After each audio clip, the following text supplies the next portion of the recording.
Damas y caballeros, en las últimas 15 conferencias, he analizado una esfera de la actividad humana tras otra para demostrar que el hombre debe tener la razón como su única guía para la acción en todos los aspectos de su vida.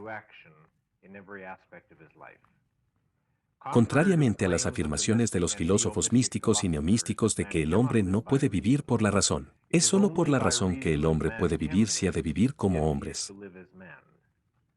Cualquiera que sea la concesión que tales filósofos puedan hacer sobre otros temas de la existencia humana, no hay ningún tema en el que todas las fuerzas de los contingentes anti-mente se hayan enfocado con tanta intensidad violenta. No hay problema que hayan mantenido tan ferozmente cerca del poder de la razón como el tema del sexo. En ningún otro asunto han tenido tanto éxito. Se acepta casi universalmente que el sexo y la razón son dos reinos separados o incompatibles, que la vida sexual del hombre no tiene relación con su intelecto, que su actividad sexual es independiente de su pensamiento e impermeable a la lógica, que su mente es impotente en la esfera de sus deseos sexuales. No es necesario argumentar que el sexo es de vital importancia para los seres humanos. Todos lo sabemos, tanto por introspección como por nuestra observación de los demás. Sabemos que ningún otro tema preocupa tanto a la gente. Sabemos que piensan en sexo. Sueñan con el sexo. Escriben novelas sobre sexo. Responden con entusiasmo a cualquier anuncio que les ofrezca libros, obras de teatro, películas o escándalos sobre sexo. Tienen crisis nerviosas por el sexo. Arruinan sus vidas por el sexo. A veces incluso cometen asesinatos por sexo. Todo el mundo lo sabe, pero nadie ha explicado por qué. ¿Cuál es el papel del sexo en la vida del hombre? La respuesta dada por los sabios antiguos, por los filósofos modernos o por cualquier hombre de la calle es la misma, ya sea expresada en metáforas poéticas, en lenguaje médico o en vulgaridades crudas. Todos ellos declaran, en efecto, que la cuestión del sexo es una primaria evidente, irreductible, que no requiere explicación. O creen que lo han explicado declarando que el sexo es un instinto o que tal es la naturaleza humana. Tal, por supuesto, es la naturaleza humana, pero la pregunta es, ¿qué hay en la naturaleza humana que causa la intensa preocupación del hombre por el sexo? Esa es la cuestión que trataré esta noche.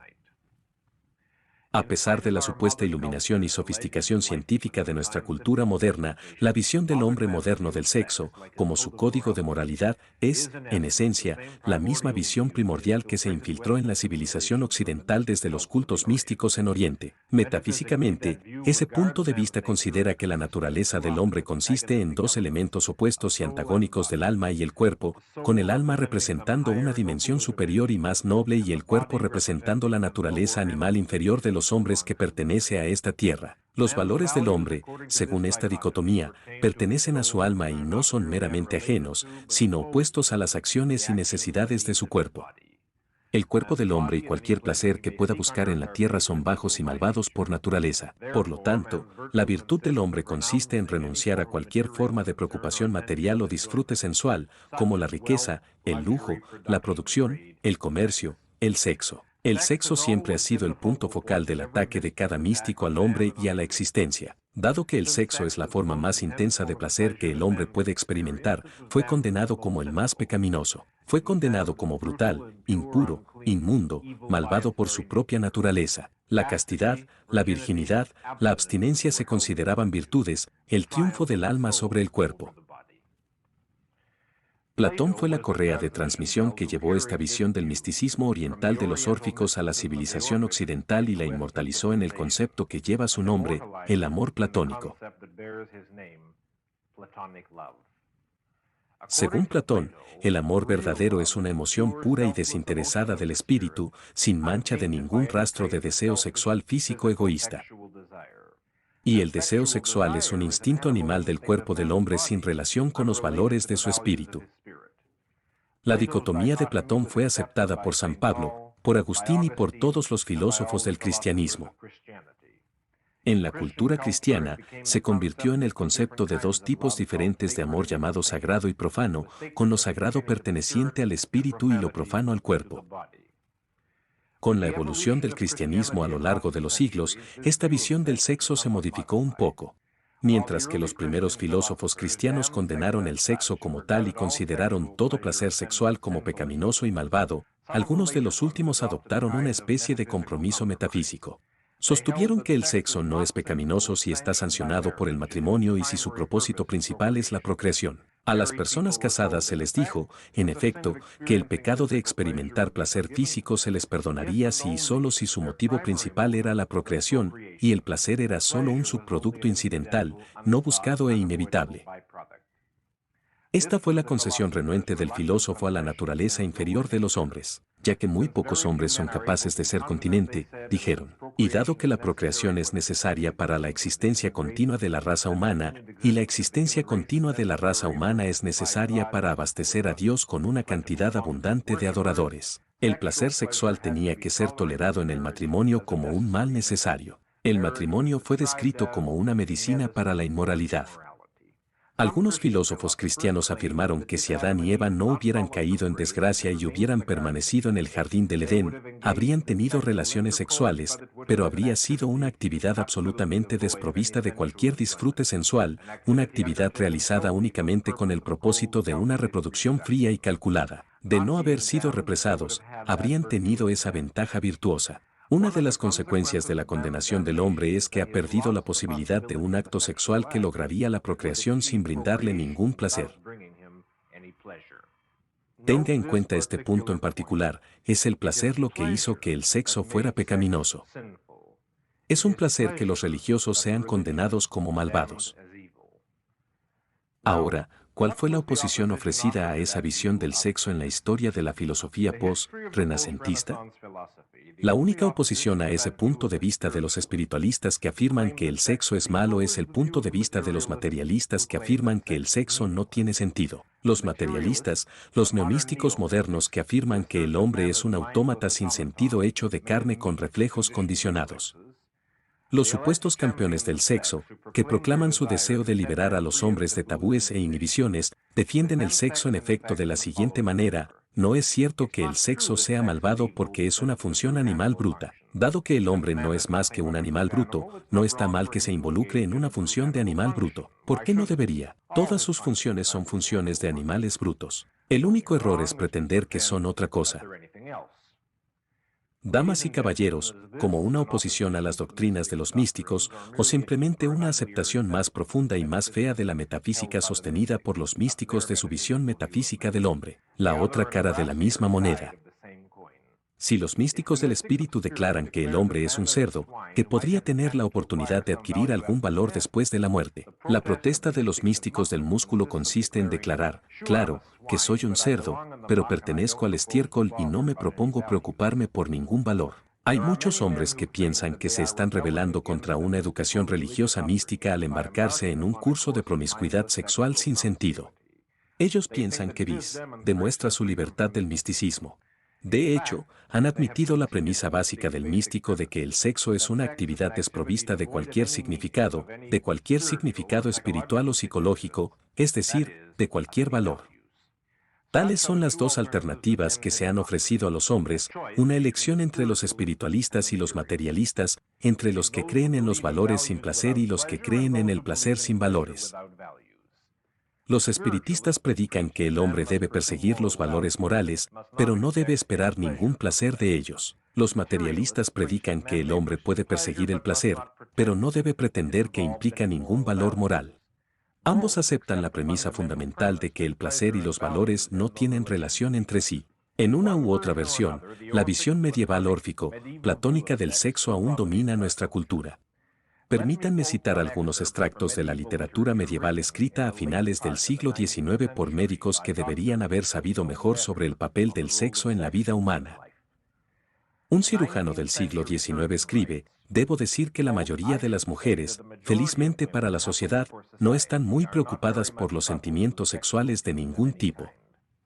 Sostener lo contrario, sostener que las mujeres si encuentran placer sexual es una vil aspersión. Otro trabajo médico del siglo XIX se refiere a los médicos que estaban preocupados por el hecho de que, en ciertos casos, observaban indicaciones físicas inequívocas de que las mujeres no eran del todo indiferentes al sexo. Se pueden observar signos físicos de la capacidad de respuesta sexual de una mujer, pero esto solo ocurre en mujeres lascivas o que viven lujosamente. Una famosa autoridad científica alemana del siglo XIX escribe, es una idea completamente falsa que una mujer joven tenga un impulso tan fuerte hacia el sexo opuesto como un hombre joven. La aparición del lado sexual en el amor de una niña es patológica. Y aquí hay una cita de un hombre que supuestamente tiene puntos de vista avanzados sobre el sexo y se opone a la derogación tradicional de la actividad sexual. Sigmund Freud, cualquiera que se someta a un serio autoexamen descubrirá indudablemente que, en el fondo de su corazón, él también considera el acto sexual como algo degradante que ensucia y contamina no solo el cuerpo.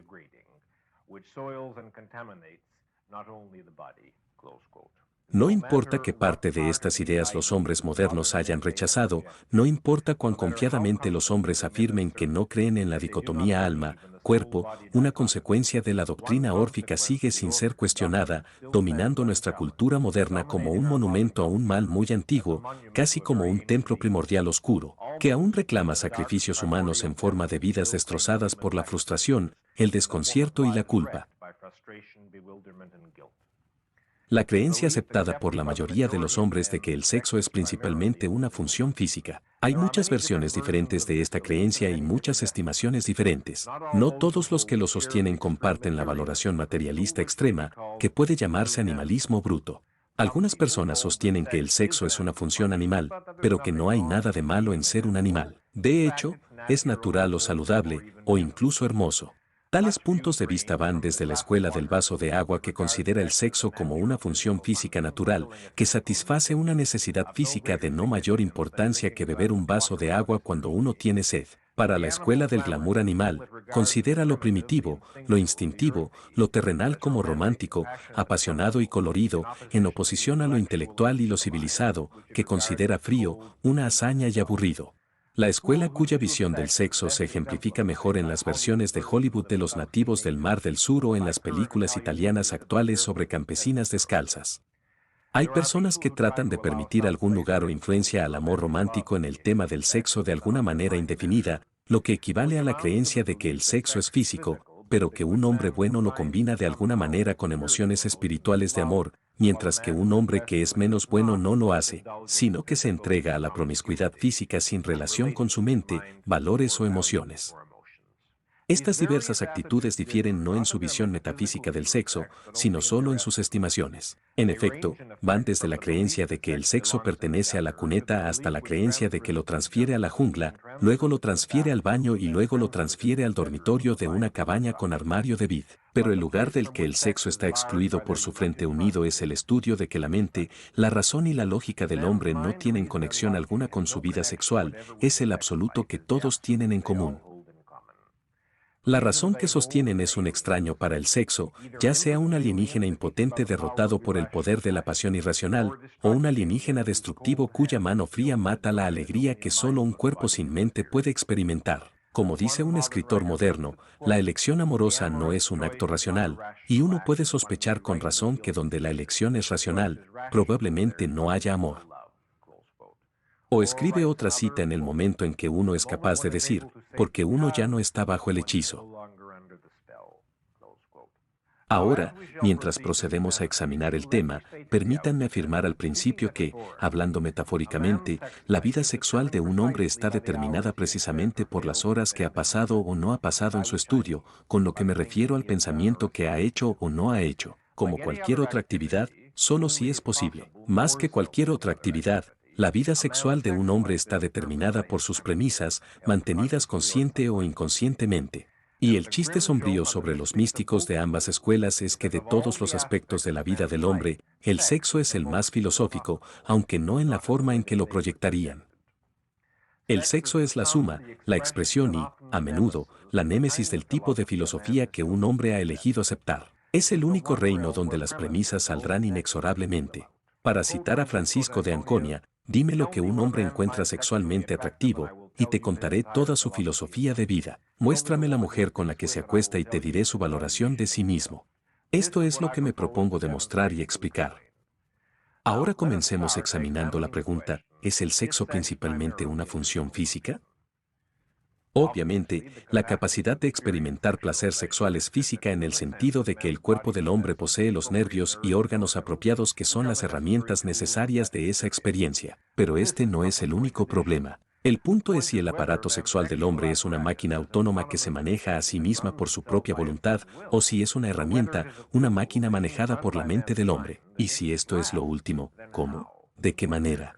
La visión fisicalista sostiene que el sexo es un fenómeno puramente físico, una función biológica que actúa independientemente de la filosofía de un hombre, de sus valores morales o de sus actividades intelectuales. Según este punto de vista, el sexo es simplemente la necesidad y la experiencia de un placer físico que no implica más que estimulación física. Los deseos, preferencias y prácticas sexuales de un hombre están determinados por su cuerpo y no tienen relación con sus ideas o el resto de su carácter. Si esto fuera cierto, entonces el primer problema sin respuesta sería, ¿cuál es la naturaleza de la necesidad de un compañero? ¿Por qué uno quiere acostarse con alguien?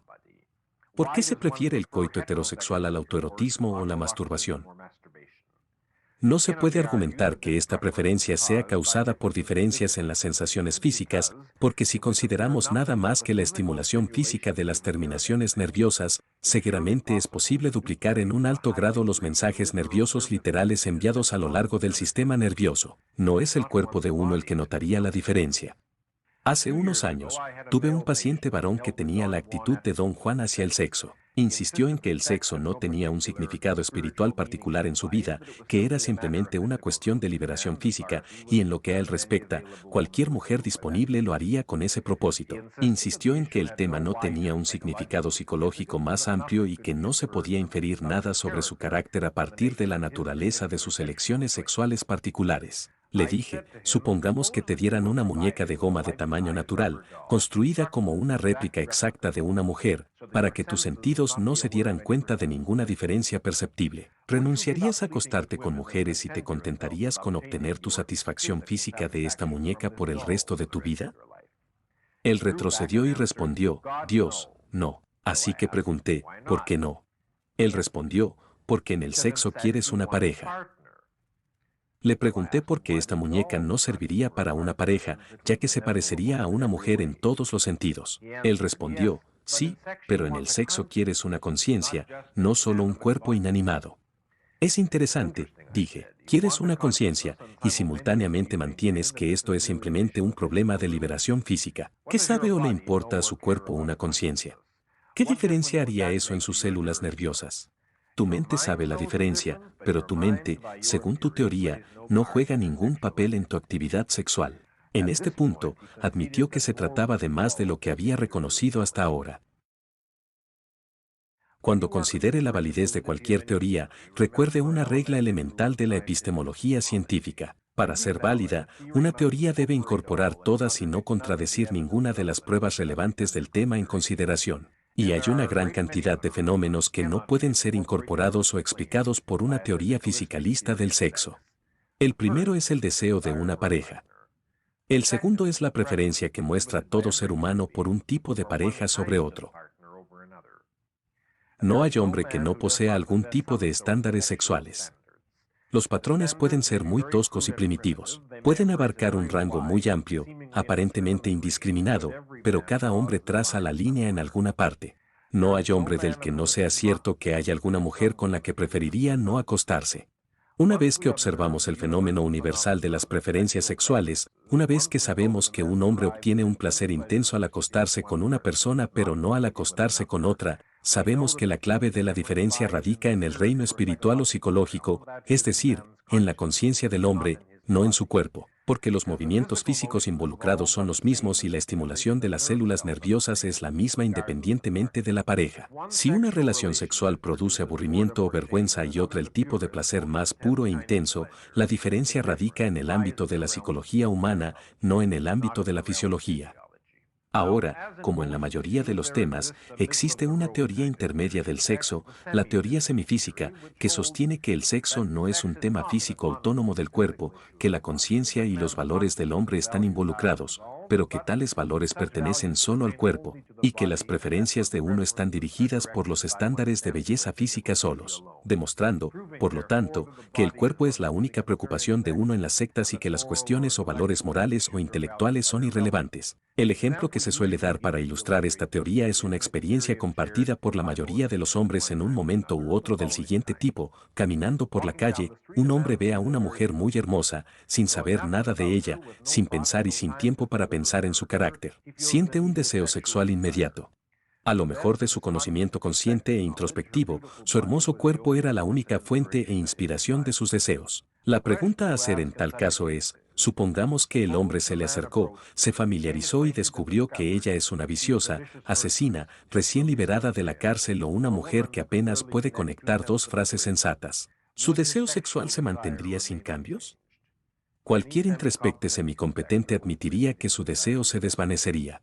Dudo que haya un hombre o una mujer que no haya tenido una experiencia real de esta misma categoría, la experiencia de sentir una atracción sexual romántica por un miembro guapo del sexo opuesto, que desapareció al conocerse más de cerca. Cuando uno se desilusionaba con el carácter o la inteligencia de esa persona, la buena apariencia no cambiaba, pero la atracción desaparecía. Quien no ha tenido la experiencia, por ejemplo, de venir a una fiesta, ver al otro lado de la habitación a un miembro guapo del sexo opuesto, sentir una chispa de interés caminando hacia esta persona y luego la persona abre la boca y el sentimiento se desvanece?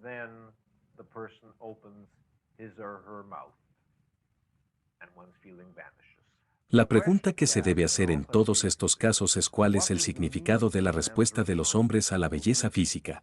Observe que las personas difieren en sus estándares de belleza y en el tipo que encuentran físicamente atractivo. La respuesta de uno a la apariencia física de una persona depende del tipo de cualidades de carácter que esa apariencia nos sugiere. La sugerencia puede ser válida o accidental. Puede ser el resultado de la observación o de la asociación casual, pero en cualquier caso, es el carácter que uno percibe o se imagina que percibe cuando se siente atraído por cierto tipo de experiencia física.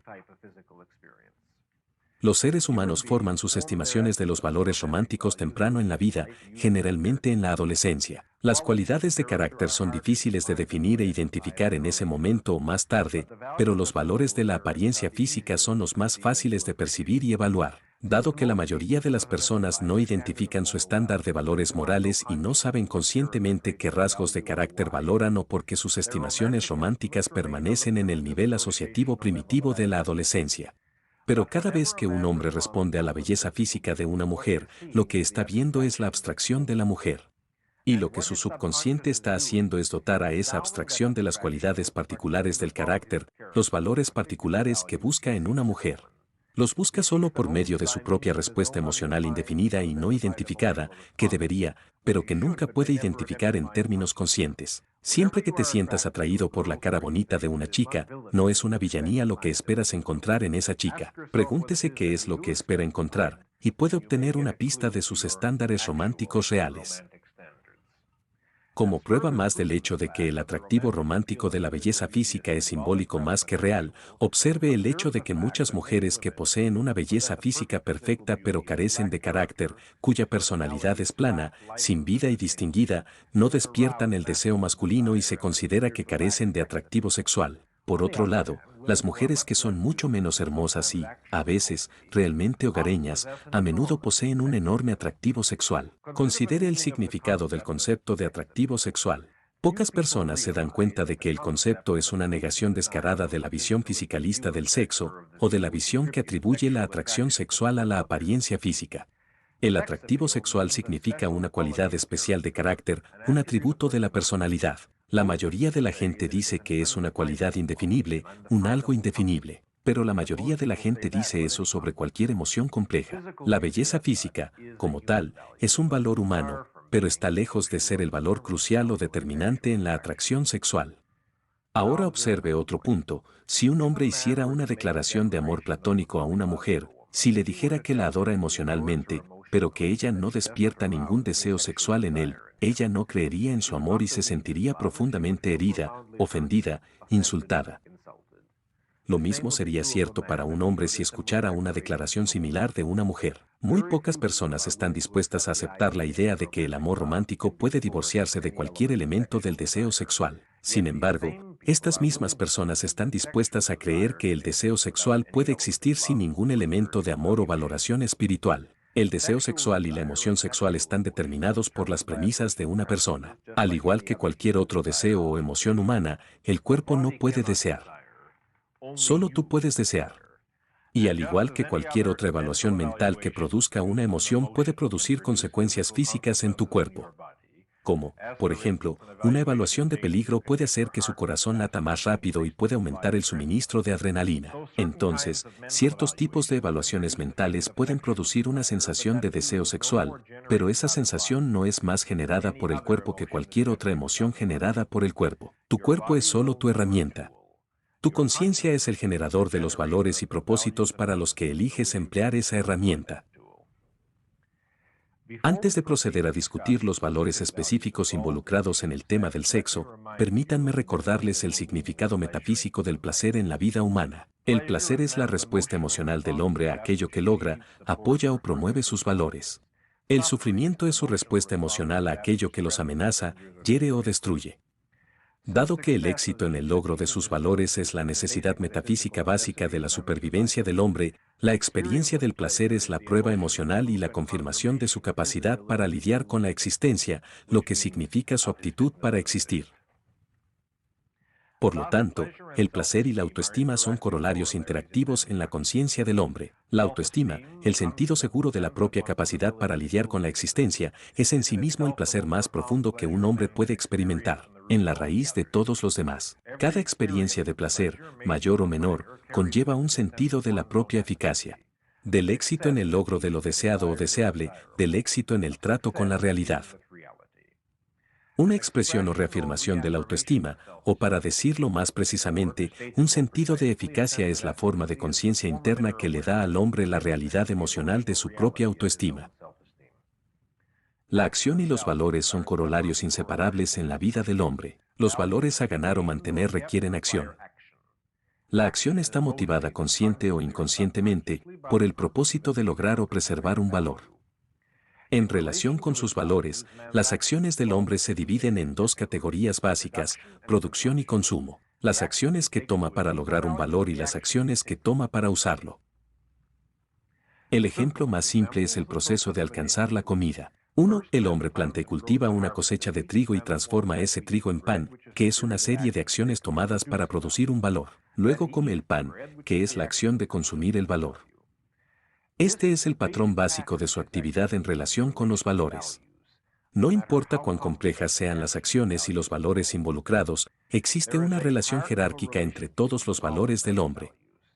Es decir, el valor, que es el fin de una acción, se convierte en el medio para el logro de otro valor más amplio, como, por ejemplo, el consumo de pan es el fin u objetivo de la actividad agrícola, pero ese consumo es el medio para lograr un valor más amplio, la supervivencia.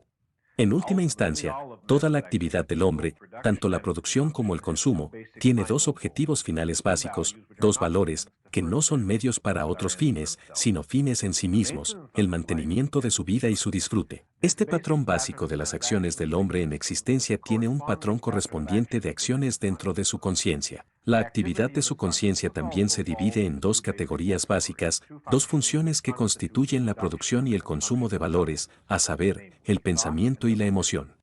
En términos de conciencia, el pensamiento es la actividad de percibir, identificar y elegir valores. La emoción es la actividad de usarlos, de experimentar su significado en relación con uno mismo. Por ejemplo, se requiere pensar para obtener el conocimiento, elegir el estándar e identificar el valor del arte. La emoción de placer que uno experimenta cuando ve una gran obra de arte es su uso. Es decir, el consumo del valor hecho posible por el pensamiento. Un hombre que nunca eligió elevarse por encima del nivel de valor de un bruto no experimentaría ese placer. El principio fundamental en ambos reinos de la actividad del hombre, en la existencia y en la conciencia, es que toda actividad de producción debe resultar en una actividad correspondiente de consumo. Cualquier discrepancia significativa entre estas dos actividades conduce a la frustración y al sufrimiento. Dado que el hombre es una unidad integrada, y dado que todos sus valores y acciones están interrelacionados, ambas funciones de su conciencia, pensamiento y emoción están involucradas en todas sus actividades. Experimenta placer emocional en el proceso de trabajo productivo y su pensamiento está involucrado en cualquier acto de consumo. No puede haber una producción totalmente sin emociones o un consumo totalmente sin sentido. La diferencia entre estas dos actividades, entonces, es una diferencia en el enfoque de su preocupación. En la actividad productiva, su preocupación se centra en su trabajo. En la actividad de consumo, su preocupación se centra en sí mismo, en su propio disfrute. La producción es el proceso de lograr un valor futuro. El consumo es el disfrute de un valor ya alcanzado ahora. Con respecto a los valores más simples y de corto alcance del hombre, la relación entre la actividad de producción y la actividad de consumo es simple y directa, como cultivar y comer alimentos o hacer y usar ropa. Pero con respecto a sus valores más amplios, más intelectuales, más abstractos, el hombre tiene un problema: ¿cuál es la forma de consumo proporcional al logro de sus valores grandes, cruciales y de largo alcance? Psicológicamente, el placer de la producción es un estado emocional que acompaña a un proceso de acción. En realidad, pero el placer del consumo es un estado emocional positivo, un estado que existe solo dentro de la propia conciencia, sin una acción o expresión correspondiente en la realidad. En lo que respecta a sus valores menores, un estado pasivo de descanso y contemplación satisfecha es un reconocimiento apropiado y suficiente de un logro menor. Pero con respecto a sus principales valores, con respecto a los logros de importancia crucial, el hombre siente un intenso deseo de expresar su consumo emocional, su victoria, su éxito, su felicidad en acción. Este deseo proviene de la necesidad de dar una forma objetiva a su felicidad, de llevarla a la realidad, no de dejar que siga siendo un estado privado y subjetivo, sino de hacerla objetivamente real. Todos ustedes conocen la experiencia de decir o sentir que estoy tan feliz que no sé qué hacer al respecto, o estoy tan feliz que desearía poder hacer algo al respecto.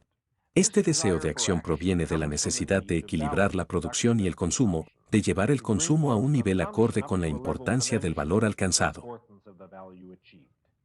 Dado que los valores en acción están tan interrelacionados de manera crucial, un valor logrado por la acción y en la realidad objetiva exige consumo en acción y en la realidad objetiva.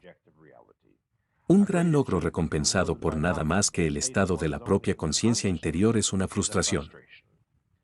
Está en la naturaleza metafísica de una conciencia, cualquier conciencia, tratar de expresar su eficacia, su poder, sus valores fuera de la existencia. En realidad, esta necesidad, la necesidad de objetivar el disfrute de uno, se satisface, se responde con el concepto de celebración. ¿Qué es una celebración? Una celebración es una acción emprendida no como un medio para un fin, sino como un fin en sí mismo. No con el propósito de lograr un valor en el futuro, sino con el propósito de dar una expresión objetiva al disfrute de un valor logrado en el pasado.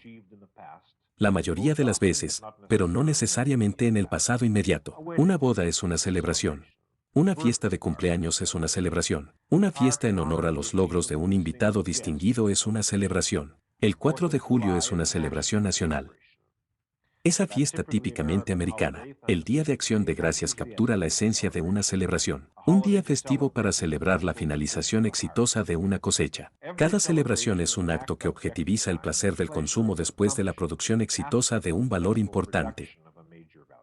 Ahora les recordaré que el hombre es un ser de alma hecha a sí misma, que de todos los valores que tiene que alcanzar por su propio esfuerzo, el más grande y crucial es el mismo. Que el logro que hace posible todos sus otros logros es la creación de su propio carácter moral, el logro de los valores propios de un ser racional en su propia persona. Este es el más difícil y en su estado perfecto, el más raro de todos los logros productivos del hombre, y como tal, requiere el mayor tipo de placer de consumo y la forma más intensa de disfrute y celebración del mismo. Una celebración que un hombre desearía cuanto más apasionadamente, mayor es el valor que ha hecho de sí mismo. ¿Qué forma de consumo, de placer y de celebración está abierta al hombre para objetivar el valor de su propia persona? Es decir, el placer es amor. Su celebración es el sexo. Esos son los valores del carácter. Los valores que el hombre alcanza en su propia persona son los valores más importantes para cualquier hombre, consciente o inconscientemente, sin importar el estándar moral que haya aceptado. porque determinan todos sus otros valores y controlan sus respuestas emocionales. Uno no puede valorar nada como de valor sin saber de valor para quién. Lo que un hombre valora en un ser humano determina lo que valorará en todos los ámbitos y aspectos de la existencia. El placer que un hombre obtiene de los valores humanos consiste en esencia en dos emociones, orgullo y admiración. El placer del orgullo es su respuesta emocional, su consumo en respuesta a sus propios logros y a los valores que ha creado en su propio carácter. El placer de la admiración es su respuesta emocional, su consumo en respuesta a los logros de los demás y a los valores que otros han creado en sus propios personajes. El amor romántico es la unión más elevada de estas dos emociones, el mayor homenaje emocional que el hombre puede ofrecerse a sí mismo y a la persona que ama. Es una expresión de su propio orgullo y de su admiración por el ser querido. Es una emoción que declara, en efecto, que yo, que tengo un gran valor, reconozco la grandeza que eres tú. Se ha dicho que el amor romántico involucra a toda el alma. Esto es cierto de una manera mucho más solemne de lo que generalmente se dan cuenta quienes lo dicen. El amor romántico es la autoafirmación de la autoestima, el medio emocional de dar realidad objetiva al propio valor. Es una declaración de que uno ha alcanzado la capacidad de valorar y ser valorado, de que es capaz de admirar y digno de ser admirado. Este es el significado de la declaración de Rourke. Antes de que uno pueda decir te amo, uno debe ser capaz de decir el yo, ya que prácticamente ningún hombre está totalmente desprovisto de alguna parte o remanente de auténtica autoestima. Esta es la causa del deseo universal de amor romántico. Es el deseo de objetivar el valor de la propia persona. Pero dado que las premisas de valor de la mayoría de los hombres son una masa de evasiones y contradicciones semiconscientes, también lo es el curso, los errores y las tragedias de su vida amorosa. Uno se enamora de la persona que encarna los mismos valores de carácter que uno estima en sí mismo. Ni los valores superficiales, ni tonterías como el sentido del humor o que sea divertido estar con ella. No hay gustos comunes en bandas de baile, automóviles o restaurantes. Y no cualquier valor al que uno pueda optar por hablar de labios para afuera, sino los valores más esenciales y metafísicos de la visión real de la existencia. Es la propia visión de la existencia la que determina la autoestima, el sentido de eficacia para lidiar con la realidad. Es esa visión la que determina la estimación de uno mismo y de los demás. Uno se enamora de una persona que valora la existencia con el mismo estándar y la ve en los mismos términos. Emocionalmente, uno lo experimenta como un sentimiento que dice, en efecto, que él o ella enfrenta la vida como yo. Nadie no se enamora por cálculo consciente y racional. Es la calculadora relámpago de un mecanismo emocional subconsciente el que hace el cálculo y hace que uno responda cuando conoce a la persona que es su alma gemela real en este sentido metafísico más profundo, no la pareja de cualquier pretensión que uno pueda tener sobre sí mismo, sino la pareja de su alma real. En una persona racional, no hay conflicto entre sus convicciones conscientes y sus valores subconscientes, y se enamora de una persona que representa sus valores conscientes. En un neurótico, son sus valores subconscientes los que dirigen esta elección. En ambos casos, sin embargo, como con todas las demás emociones, sigue siendo la mente la que finalmente determina los valores de uno, el pensamiento que uno ha hecho o no ha hecho. El placer de consumo del amor romántico es que hace que el hombre experimente emocionalmente la objetividad de su propio valor y la confirmación de su visión de la existencia. Tanto placer requiere acción para expresarlo. Requiere una forma de celebración. Esa forma de celebración es el sexo. El valor que se celebra en el sexo es el valor de uno mismo y el valor de la existencia. Para una persona, una autoestima plena es una celebración de su propio orgullo y de su propia eficacia al tratar con el universo benevolente. Ese es un universo donde el hombre puede alcanzar sus valores y su felicidad por la eficacia de su propio esfuerzo. ¿Cuál es la naturaleza única del disfrute sexual? En primer lugar, es el más intenso de todos los placeres humanos. Hay otros placeres que pueden durar más en el tiempo, pero ninguno que sea comparable en fuerza e intensidad. Segundo, es un placer no solo del cuerpo o de la mente, sino de la persona, de la entidad total. El placer de comer o de nadar es esencialmente físico. Es un placer del cuerpo. El disfrute de un trabajo productivo o de presenciar una representación artística es intelectual. Es un placer de la mente, pero el disfrute sexual es un placer de ambos. Une la mente y el cuerpo del hombre.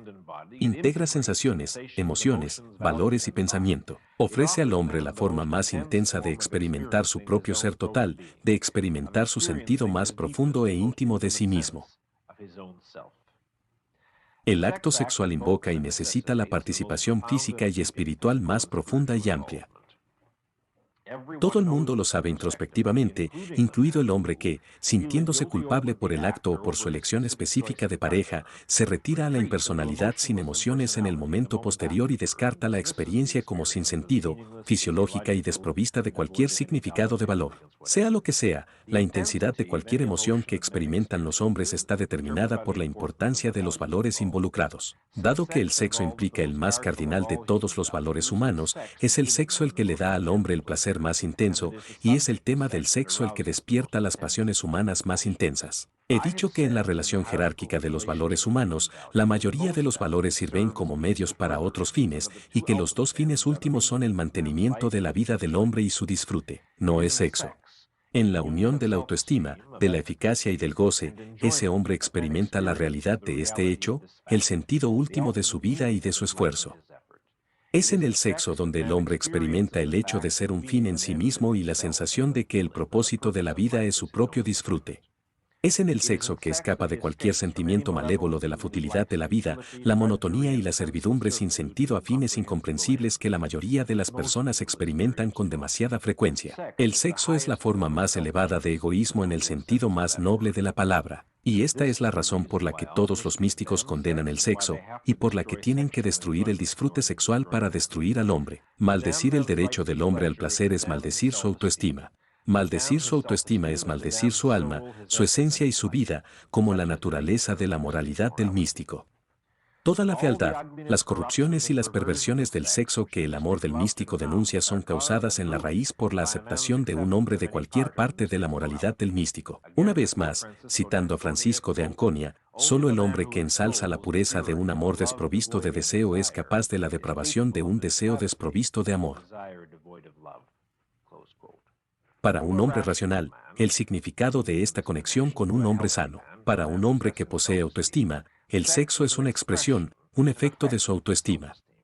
Para un hombre irracional, es un intento de revertir la causa y el efecto y adquirir una ilusión de autoestima a través de su experiencia sexual.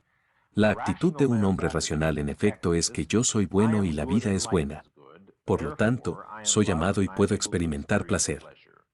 La actitud de un hombre irracional en esencia es que si soy capaz de experimentar placer y si alguien me ama, eso probará que no valgo nada y que la vida no es un estado de terror agonizante.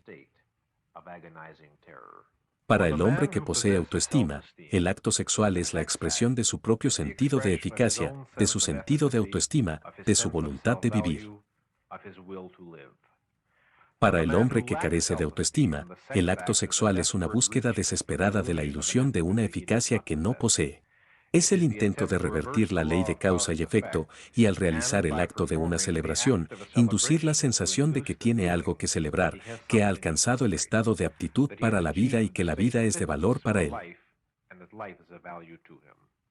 La mayoría de las personas que carecen de autoestima o la carecen en un grado significativo, todavía son físicamente capaces de realizar el acto sexual, aunque a menudo de manera incompetente, con poca frecuencia y lejos de disfrutar plenamente. Pero el disfrute que logran es más comúnmente del momento literal, solo lo que sienten después, a veces conscientemente en palabras, a veces como una sensación de entumecimiento, es una sensación de inutilidad, de frustración, de tristeza, de disgusto, de vergüenza, de culpa.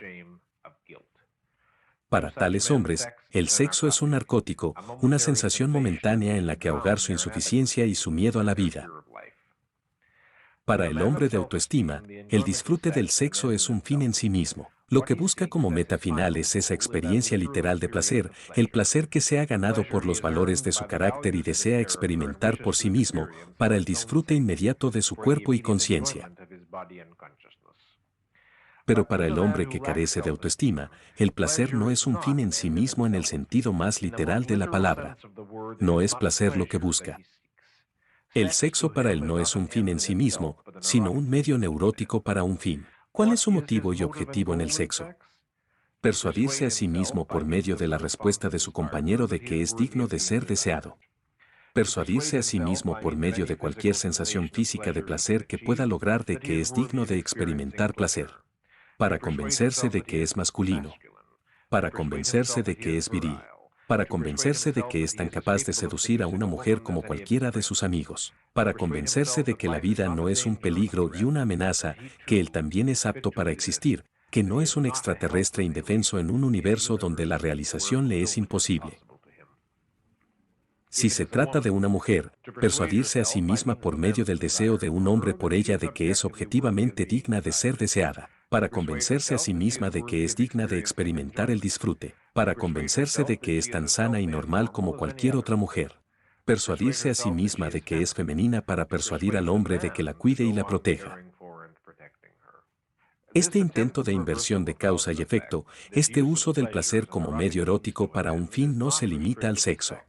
El mismo principio puede observarse también en la búsqueda de otros placeres por parte de un neurótico. El hombre que da una fiesta no porque tenga algo que celebrar, sino que es un sustituto de tener algo que celebrar, no como una expresión de felicidad, sino como un medio para escapar del aburrimiento. La mujer que quiere un abrigo de bisón no por el placer y la comodidad de usarlo, sino por la satisfacción metafísica social de impresionar a sus amigos.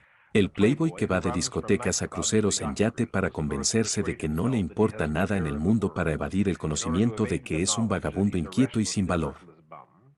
El esposo que conscientemente lleva a su esposa a bailar todos los fines de semana para ocultarle a ella y a sí mismo que se parieron hasta la muerte y que su matrimonio es un fracaso.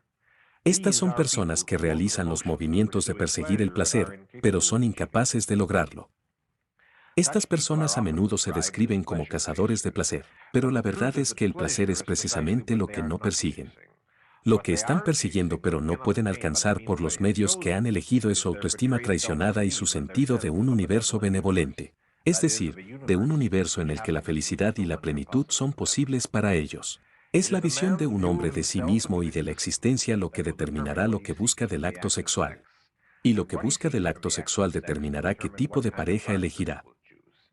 Esto nos lleva al significado de la afirmación de Francisco: dime qué es lo que un hombre encuentra sexualmente atractivo, y te contaré toda su filosofía de vida. Consideremos, en primer lugar, el caso de Hank Reardon, una rebelión de Atlas. Reardon es un hombre totalmente poseído de autoestima y totalmente enamorado de la vida, pero es un hombre que ha cometido un trágico error: creer que sus deseos sexuales no guardan relación con sus valores espirituales. Debido a que Reardon es un hombre de tan gran autoestima y porque está tan profundamente sano psicológicamente, no puede bailar el sexo por completo, incapaz de creer realmente que es malvado, e incapaz, por lo tanto, de resistir su pasión por Dagny Taggart, la mujer más grande que ha conocido. Su tragedia es que intenta condenarse a sí mismo por su deseo de Dagny, y la historia muestra los pasos graduales mediante los cuales aprende el significado real del sexo y la fuente filosófica de sus propios deseos. Recordará la escena en la oficina de Reardon, cuando Reardon llega finalmente y plenamente a percibir la naturaleza de su error. Recuerda el día en que se encontró con Dagny por primera vez. Nunca la había visto antes. Solo sabía que ella tenía fama de ser la mente que mantenía unida a Taggart Transcontinental, la única persona de verdadera habilidad que mantenía el ferrocarril casi sin ayuda. Su primera cita con ella fue en un avistamiento ferroviario. Cuando Reardon llegó allí, vio a una mujer joven y delgada con un traje gris de pie encima de un automóvil plano, orgullosa, feliz y confiada, señalando a lo lejos y dando instrucciones sobre el trabajo. Griden la miró. No sabía quién era. No pensaba en sexo. Se entregó a un momento de apreciación y disfrute puro y ascético ante una vista encantadora, sin pensamientos ni conexión consigo mismo. Luego le preguntó a un transeúnte quién era la joven y le dijeron que Dagny Taggart. En el instante siguiente, más rápido de lo que cualquier pensamiento podía tomar forma en palabras, Reardon sintió un deseo repentino, arrebatador y violento, el deseo más intenso que jamás había experimentado. ¿Qué creó ese deseo? Era la calculadora relámpago de grosero y subconsciente, resumiendo la lógica inexorable de sus premisas más profundas. Integrando la vista de esta mujer, las implicaciones de su manera y postura, y el tipo de mente y carácter que se decía que poseía la daga, lo que llevó al conocimiento de que esta era su compañera espiritual, la mujer que no había sabido que había estado buscando toda su vida, la mujer que enfrentó la existencia como él la enfrentó y encarnó los mismos valores. Fue una respuesta a este conocimiento que el cuerpo y las emociones de Reardon respondieron. Recordando ese día y ahora viendo claramente su significado, Reardon suelta las cadenas de la tortura de sí mismo que había estado soportando y piensa: condené el hecho de que mi mente y mi cuerpo fueran una unidad y que mi cuerpo respondiera a los valores de mi mente. Condené el hecho de que la alegría es el núcleo de la existencia, la fuerza motriz de todo ser vivo, que es la necesidad del cuerpo de uno, ya que es la meta de un espíritu, que mi cuerpo no era un peso de músculos inanimados, sino un instrumento capaz de darme una experiencia de alegría superlativa, de unir mi carne y mi espíritu. Esa capacidad que yo consideraba vergonzosa me había dejado indiferente a las zorras, pero me dio mi único deseo en respuesta a la grandeza de una mujer. Ese deseo, que condené como obsceno, no provenía de la vista de su cuerpo, sino del conocimiento de que la hermosa forma que vi expresaba el espíritu que estaba viendo. No era su cuerpo lo que quería, sino su persona. No era la chica de gris la que tenía que poseer, sino la mujer que dirigía el ferrocarril. Las cualidades que Reardon encuentra sexualmente inspiradoras son el orgullo, la confianza en sí mismo, la inteligencia. Sin embargo, estas son las mismas cualidades que muchos hombres encontrarían más incompatibles con el atractivo sexual femenino. ¿A alguno de ustedes le importaría afirmar que no le dice a uno nada sobre el carácter de un hombre, ya sea que encuentre estas cualidades románticamente atractivas o románticamente paralizantes? Ivo Reardon: el sexo es un acto de celebración de uno mismo, la expresión de una autoestima real. Él necesariamente desearía a la mujer más elevada que pudiera encontrar, la mujer más parecida a él, la mujer capaz de conocer y de ser igual a los valores que desea celebrar. Una mujer sin mente, carácter o valores. Una mujer sin autoestima no podía ofrecerle a Reardon la experiencia que quería, ya que no podía ofrecérsela a ningún hombre de auténtico valor propio. Su rendición no podría significar nada para un hombre así si supiera que ella, igualmente, podría haberse rendido a un hombre mucho menor. Su deseo por él no podría significar nada si él supiera que ella consideraba el sexo como un acto sin sentido de autocomplacencia animal. Por la misma razón, una mujer como Dagny siempre desearía un héroe. Ella, o cualquier mujer de autoestima comparable, lo consideraría una humillante autodegradación y una contradicción de lo que deseaba. Desde el sexo hasta acostarse con un hombre al que consideraba inferior, un hombre que no podía sentir el significado de este acto como ella lo sentía y que era desigual a los valores que buscaba expresar. Pero hay mujeres para quienes el respeto y la admiración no son las condiciones previas del deseo sexual, sino el enemigo del deseo sexual. Hay mujeres que pueden sentir deseo solo cuando también pueden sentir algún elemento de desprecio. ¿A alguno de ustedes le importaría afirmar que esto no le dice nada sobre el carácter y los valores de una mujer? Ahora, cuando un hombre como Reardon descubre el significado filosófico de su deseo de agonía, esto es una fuente de placer para él porque tiene razones para estar orgulloso de su elección y de lo que indica sobre sí mismo. Pero el hombre que carece de autoestima no querrá saber el significado de sus elecciones sexuales debido a lo que tendría que enfrentar en su propio carácter. Considere la famosa pasión de Philip por Mildred en Somerset Maugham of Human Bandit Mam. El autor es un místico comprometido con la dicotomía alma-cuerpo. En el personaje de Philip, muestra a un hombre sensible e intelectual atrapado en una esclavitud sexual indefensa con una zorra de la cuneta, una zorra totalmente desprovista de cualquier valor de intelecto o espíritu. Mamá no ofrece ninguna explicación de la psicología de Philip. En efecto, lo rechaza como un misterio inexplicable de la naturaleza humana, y la historia generalmente se toma para representar la impotencia de la mente y los valores frente a la pasión. Pero a partir del material que mamá presenta tan gráficamente, uno puede ver la explicación. Una explicación diametralmente opuesta a la interpretación estándar. Felipe, recordarán, es, a pesar de todas sus aspiraciones y pretensiones intelectuales, un hombre con un desesperado sentido de inferioridad. Tiene un pie sambo del que se siente profundamente avergonzado. Duda de su masculinidad. Se compara desfavorablemente con los hombres que lo rodean. Está excesivamente ansioso por ser querido y aprobado, y es muy sensible a la valoración de los demás. Un día entra en un restaurante e intenta un pequeño coqueteo con la camarera, Mildred. Él no está particularmente interesado en ella y no la encuentra especialmente atractiva. Su manera es cruda y vulgar, pero ella lo desairó. Sale del restaurante, pero descubre que no puede sacarla de su mente. Vuelve una y otra vez. Procede a cortejarla. Él persiste, a pesar de su evidente indiferencia y desprecio. Él voluntariamente soporta una humillación tras otra para estar con ella, y siente que morirá si no puede poseerla sexualmente. Ahora, ¿cuál es su motivo? Si se tratara simplemente de una pasión física, que es lo que generalmente se cree que significa la historia, no habría forma de explicar por qué desea específicamente a Mildred. No hay forma de explicar por qué a cualquier otra mujer no le iría igual de bien. Pero la verdad es que no es el placer sexual lo que Philippe persigue tan frenéticamente. Es autoestima porque tiene un complejo de inferioridad y secretamente duda de su masculinidad. Él toma la indiferencia de Mildred como un asalto insoportable a su hombría y se ve obligado a ganar su rendición para aliviar el dolor de su autoestima herida que siente, en efecto, si incluso ella me desairaba, como soy yo.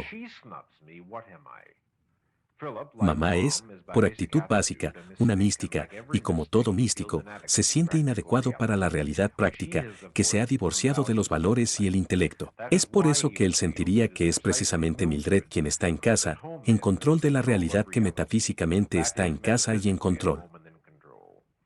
Por esta razón, siente que poseerla será una prueba de su propia eficacia, una señal de que está tan a gusto en la realidad práctica como los otros hombres que conoce, la mayoría de los cuales no tendrían ninguna dificultad en seducir a Mildred. ¿Por qué cree que Mildred tiene el control de la realidad práctica, a pesar de todas las dificultades y problemas de los que constantemente tiene que salvarla? Porque no tiene sentido, porque no tiene valores, porque es completamente común, porque no es una intelectual poco práctica como él. Es significativo en este contexto que Philippe es sexualmente indiferente a otra mujer en la historia, Nora, que es inteligente y a quien respeta y estima. Se dice a sí mismo que debería amarla, pero no puede. Él puede sentir afecto por ella, pero no moda. Al final de la novela, cuando agotado por el disgusto, Philippe finalmente se ha librado de su obsesión con Mildred, se enamora de Sally, una linda niña de granja no intelectual. La implicación es que ahora Felipe está libre de sus problemas y encontrará la verdadera felicidad. Pero si uno mira más profundamente, ve, de hecho, que Philippe nunca ha escapado realmente de Mildred. Simplemente se ha enamorado de otra variante. Sally no es viciosa ni cruel como Mildred. Ella es simple, directa y sin pretensiones. Pero ella es completamente común, completamente indistinguible, totalmente desprovista de cualquier valor espiritual serio. Y al proponerle matrimonio, Felipe abandona sus aspiraciones y se hunde en la mediocridad abierta y explícita de la que siempre había anhelado escapar. La mediocridad que representa su verdadera alma y sus valores reales. La esclavitud de Philippe no es para Mildred o para Sally, sino para sus propias premisas más profundas, que nunca se atrevió a enfrentar por completo. Al igual que Reardon, fue su visión más profunda de sí mismo y de la existencia lo que Philippe reveló en sus deseos sexuales. La única diferencia es que Reardon estaría encantado de saberlo. Philippe no lo haría. ¿Cuál es la opinión de Felipe de sí mismo? ¿Autodesprecio absoluto? ¿Por qué su visión de la existencia es un universo de futilidad? Permítanme contarles brevemente la historia de un paciente que una vez traté y que tampoco quería saber el significado y las implicaciones de su elección de pareja sexual. Era un individuo excepcionalmente neurótico, conspicuamente carente incluso de los rudimentos de la autoestima. Citó las líneas del poema de Hausmann cuando se le ordenó que se describiera mejor a sí mismo, un extraño y asustado en un mundo que nunca hice. Era un excelente metafísico social. Profesionalmente, trabajó en un campo artístico que se inclinaba a ser más que un poco pretencioso intelectualmente. Cuando presenté la teoría del sexo que les estoy exponiendo ahora, protestó violentamente.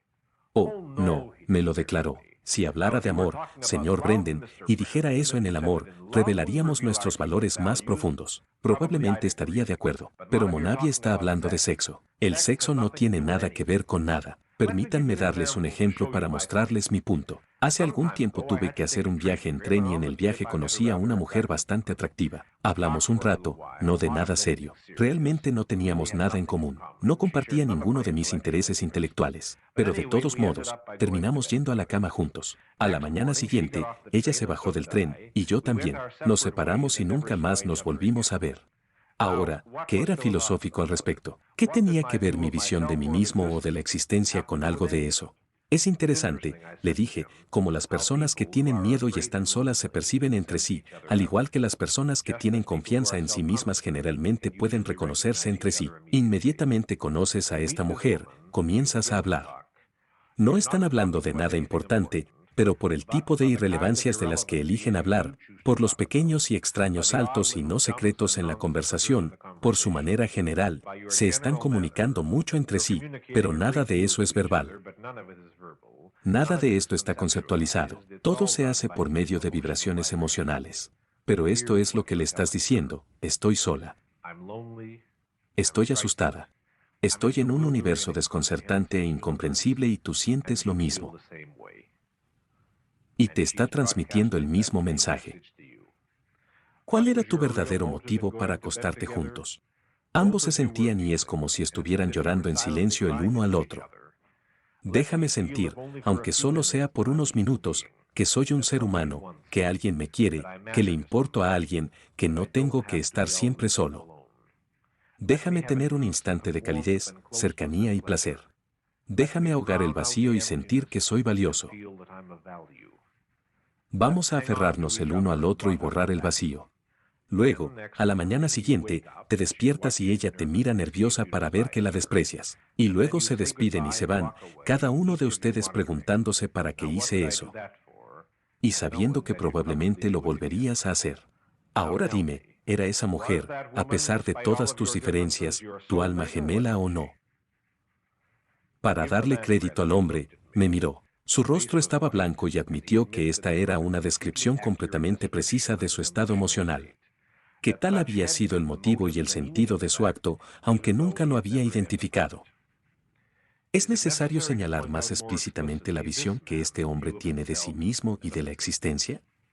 Luego estaba la paciente, una mujer de unos 30 años, que se sentía apasionadamente atraída por un hombre que sabía que era un sinvergüenza. La trató cruelmente, hizo citas con otras mujeres en su presencia, le mintió y luego lo emitió abiertamente y se rió de ello, pero sentía que no podía vivir sin él. ¿Cuántas canciones de Torch se habían escrito sobre este tema? ¿Cuál era el motivo de esta mujer? Quería desesperadamente que la cuidaran. Sentía ansiedad crónica en todas las situaciones sociales y quería la sanción y la protección de un hombre que, según sus bárbaros estándares, parecía intrépido. Ella misma carecía tanto de autoestima que interpretó su crueldad como fortaleza, ya que nunca tendría el coraje de abusar de las personas como lo hizo él. Si bien no comprendía todo su alcance, de ninguna manera era totalmente inconsciente de su debilidad. Ese era un ingrediente crucial de su deseo por ella. Ella era lo suficientemente sensible, vagamente como para saber que, de alguna manera, él también la necesitaba, como un sádico necesita a un masoquista. Y esa fue la hermandad común de culpa y debilidad mezclada con su agresividad social que la hizo responder a él como a un alma gemela y protectora. ¿Cuál era el significado del acto sexual para esta mujer? Era la prueba de que era una mujer, de que era digna del deseo de un hombre, de que alguien no la rechazaba. Fue un momento de respiro de un universo aterrador. Si una mujer se siente atraída románticamente por un hombre de estándares exigentes, si se siente atraída románticamente por la racionalidad, la integridad, la confianza en sí misma y la ambición, revela un tipo de alma. Si se siente atraída por la irresponsabilidad, la autocomplacencia y el pesimismo en un hombre, revela otro tipo de alma. Si se siente atraída por la respetabilidad social, la riqueza y el encanto convencional, revela otro tipo de alma. Si lo que un hombre busca en el sexo es una heroína, si la emoción que desea sentir es admiración, revela un tipo de alma. Si lo que busca es el perdón y la autocomplacencia mutua, revela otro tipo de alma. Y si lo que busca como madre, revela otro tipo de alma. Si lo que un hombre o una mujer buscan en el acto sexual es una celebración de su amor por la vida, revelan un tipo de actitud hacia la existencia. Pero si lo que buscan es protección de la vida, si lo que buscan es consuelo o alivio de la desesperación, revelan una actitud muy diferente hacia la existencia. Premisas como el asesinato prevalecerán, y sobre todo, en lo que se persigue para el disfrute. Es el hombre o la mujer aparentemente sin estándares, el cazador, la persona sexualmente promiscua, quien más elocuentemente confiesa su falta de autoestima y miedo a la vida. Ya sea el hombre que está dispuesto a conquistar a cualquier mujer o la mujer que está dispuesta a rendirse a cualquier hombre, su motivo básico es el mismo: revertir la causa y el efecto y buscar la autoestima por el tributo implícito en la respuesta de su pareja y obtener alivio de la sensación de un universo malévolo. La clave del motivo de estas personas y la prueba de que el placer sexual no es su objetivo es su cambio compulsivo y constante de pareja, su incapacidad para encontrar la felicidad con un solo individuo, su constante necesidad de reafirmar su valor personal por parte de una nueva conciencia. Muy a menudo esas personas racionalizarán. Se dirán a sí mismos que no son promiscuos por inclinación básica, sino que simplemente han tenido mala suerte en su elección de parejas y nunca se detienen a preguntarse por qué tienen mala suerte, porque siempre están aburridos o decepcionados un mes después, una semana después o la mañana siguiente. Nunca se detienen a preguntar con qué estándar eligieron a sus parejas en primer lugar y qué esperan que suceda cuando eligen sin estándares, por capricho, impulso, estado de ánimo o terror del momento. El mal de la promiscuidad no es que uno persiga el placer o el disfrute sexual, sino que uno los envilece y los degrada haciéndolos sin sentido y sin sentido, que uno abandona su juicio, su razón y cualquier valor serio que pueda poseer. La promiscuidad es inmoral porque es una afrenta a la naturaleza del sexo, no porque el sexo sea inmoral. La promiscuidad no es posible sin evasión, y muchos pacientes sexualmente promiscuos me han confesado que si en el momento de realizar el acto sexual, él o ella se enfocaran completamente en su estimación real del carácter de su pareja, se volverían impotentes o frígidos. Para un hombre o una mujer de autoestima que se enamora por valores racionales, es precisamente ese enfoque el que más inspira sexualmente. Cuando la conciencia se convierte en una amenaza para el placer, esa es la evidencia de que uno está actuando de manera irracional y contraproducente. Si uno no puede mirar a su pareja sexual a la luz de la plena conciencia, si uno no puede decir, esta es mi elección, estos son mis valores, esto es lo que busco por placer, entonces uno puede saber que hay una contradicción en las premisas de uno, un choque entre la filosofía consciente de uno y los valores más profundos de uno, una discrepancia entre la imagen profesada de uno mismo y la autoestima y el alma reales de uno. Es el significado metafísico del sexo en la vida humana lo que determina la naturaleza propia de las relaciones hombre-mujer. Todos ustedes han oído decir que en el romance, el hombre es el agente dominante y la mujer es sumisa, que el hombre es activo y la mujer pasiva, que el hombre es el iniciador y la mujer la que responde. Hay un sentido importante en el que esto es cierto, pero es necesario definir cuidadosamente lo que se quiere decir con estos conceptos. En inteligencia, en independencia intelectual, en capacidad creativa y en estatura moral, el hombre y la mujer son plenamente iguales. La mujer no es inferior o esclava metafísica del hombre, pero sus roles sexuales son diferentes. La diferencia procede de diferencias en su naturaleza y se refiere exclusivamente a su relación romántica, no a los otros aspectos de sus vidas. En el sexo, el hombre es el motor principal. Por necesidad biológica, por necesidad anatómica, el acto sexual depende de su voluntad y elección. Sin ese acto de elección, ninguna relación sexual es físicamente posible. Un hombre puede tomar a una mujer sin su consentimiento, pero sin el consentimiento del hombre, la mujer está indefensa. En este sentido, ella depende totalmente de su voluntad. En el acto mismo, el hombre es el principal creador de placer. Esto no significa que la mujer solo pueda permanecer pasiva, no hacer nada y no aportar nada en el sentido de participación activa. Lejos de eso, es precisamente la participación de la mujer lo que el hombre desea. Pero el hecho es que el hombre tiene el poder básico de lograr su propio placer y el de la mujer. Si el sexo no tuviera una importancia tan crucial en la vida humana, la diferencia anatómica entre el hombre y la mujer sería psicológicamente irrelevante y sin consecuencias particulares. Pero debido a que el placer, y sobre todo el placer sexual, es una necesidad tan urgente y fundamental, esta diferencia entre el hombre y la mujer establece la naturaleza básica de toda su relación. Románticamente, el hombre es propiamente el iniciador y el agresor, la mujer es propiamente el reactor y el respondedor. Esto no significa que una mujer deba ocultar su admiración por un hombre hasta que él haya expresado interés en ella, y ciertamente no significa que una vez que él ha expresado un interés, ella debe permanecer pasiva y solo responder a lo que ella inicia. El principio de dominación y sumisión define solo el estilo emocional básico de la relación. El tema esencial de su romance, por así decirlo, un tema que es capaz de muchas formas de expresión. Las cualidades de carácter que deben buscar el uno en el otro son, por supuesto, las mismas, es decir, los valores propios de un ser racional. La base adecuada del amor por ambos es la admiración. Pero una mujer racional y segura de sí misma quiere un hombre que sea lo suficientemente fuerte como para dominarla sexual y románticamente. Un hombre racional quiere una mujer que sea lo suficientemente fuerte como para que valga la pena dominarla en el amor. Una mujer de autoestima desea un héroe. Un hombre de autoestima desea un adorador de héroes. Un adorador de héroes, no una enredadera aferrada. Ahora, ¿por qué una mujer de autoestima desea un héroe? Porque para una mujer, el sexo es un acto de entrega y es apropiado solo como tributo, solo como reconocimiento de la virtud. ¿Por qué un hombre de autoestima desea un adorador de héroes? Porque para el hombre el sexo como un acto de conquista y un adorador de héroes como una mujer de estándares exigentes no debe ser conquistado, excepto por el hombre que es capaz de cumplirlos. Ahora comprenderá la respuesta a una pregunta que a veces me hacen, porque hay un elemento de conflicto, la sugerencia de adversarios en una escena de amor de las novelas de Ayn Rand. El propósito es aislar y subrayar el carácter de los participantes y la esencia del espíritu del sexo, del hombre como conquistador y de la mujer como ser a conquistar. ¿Conquistado por qué? No por la fuerza bruta, sino por los valores, por la grandeza, por la intensidad de su propia admiración. No cometas el error de creer que el sadismo y el masoquismo son simplemente extensiones exageradas del dominio masculino saludable y la sumisión femenina. El sadismo y el masoquismo son la antítesis exacta, la expresión no de la autoestima, sino del desprecio por uno mismo. El poder de un hombre sano sobre una mujer es el poder de producir placer. Este es el opuesto diametral del poder buscado por el sádico.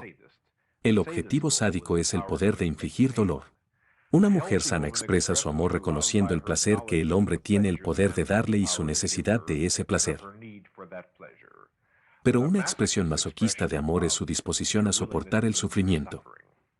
Es una motivación completamente diferente. Si una mujer quiere un héroe o un maestro, si quiere que un hombre la admire o que un hombre asuma la responsabilidad de su vida y la absuelva de la necesidad de pensar y tomar decisiones.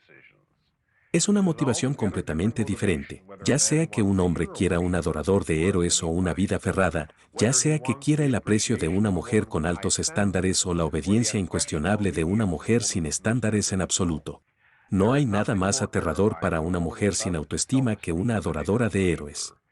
Una mujer de juicio moral que espera que los hombres sean un héroe y no aceptará nada menos.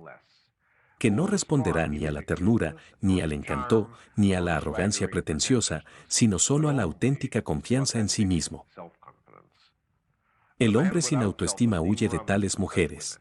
A menudo se dice a sí mismo que los considera asexuados, pero la verdad es que son ellos los que lo hacen sentir asexuado. ¿A quién encuentra un hombre así femenino y sexualmente atractivo? El tipo de estrella de cine simbolizada hace algunos años por Betty Grable, que mira desde una pantalla a millones de hombres y les dice, cualquiera podría ganarme, incluso tú. He señalado que la raíz de la condenación del sexo por parte de los místicos es su condenación del placer. La raíz de su condenación al placer es, por supuesto, su condenación a la vida. Es imposible calcular la enormidad del sufrimiento causado por sus doctrinas antisexo. Las vidas destrozadas por la culpa, por el miedo, por la impotencia y la frigidez por todo tipo de neurosis sexual, por no hablar de las leyes monstruosas instigadas por los místicos que prohíben los abortos y, por lo tanto, resultan en un asesinato literal de miles de mujeres a manos de queques. Pero lo que debes entender, y lo que muy pocos de los que intentan combatir la influencia mística en el sexo entienden, es que este es un problema moral, un problema filosófico, y solo se puede combatir con éxito como tal. Es una batalla que no se puede ganar defendiendo el sexo fuera de contexto y en el vacío. Mientras los psicólogos y psiquiatras respondan a la acusación de que el sexo es solo una indulgencia animal con la defensa de que el hombre es solo un animal y no debe ser restringido por tabúes artificiales, las víctimas de su ignorancia y cobardía continuarán siendo millones. La batalla por el sexo solo se puede ganar desafiando toda la moralidad de la muerte del místico, la moralidad que se divorcia y se opone al placer y los valores, y defendiendo la moralidad de la vida. defendiendo el significado filosófico del placer y el derecho moral del hombre a la búsqueda egoísta del disfrute de la existencia. Gracias, señoras y señores.